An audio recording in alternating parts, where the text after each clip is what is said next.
de la période historique où nous sommes.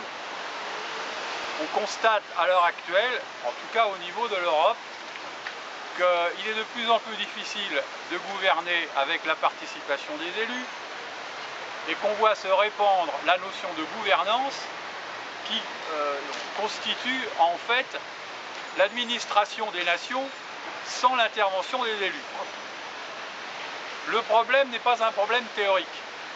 Il y a plus de 500 millions d'Européens.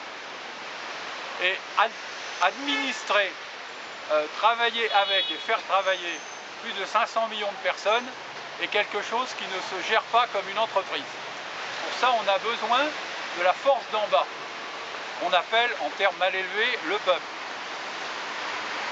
Un contre-exemple, c'est ce que vous voyez presque toutes les semaines à la télévision, c'est la situation des citoyens américains face aux catastrophes qui arrivent presque chaque semaine, inondations, cyclones et autres, sans aucune intervention des pouvoirs publics. Parfois c'est l'armée, mais généralement, on voit, tout le monde constate l'impuissance généralisée par rapport aux incendies, par rapport aux cyclones et aux tempêtes. Un État qui n'existe pas, qui se dissout, qui se concentre uniquement sur le maintien de l'ordre, ne peut pas faire face aux défis de la nature quand il concerne des centaines de millions de personnes.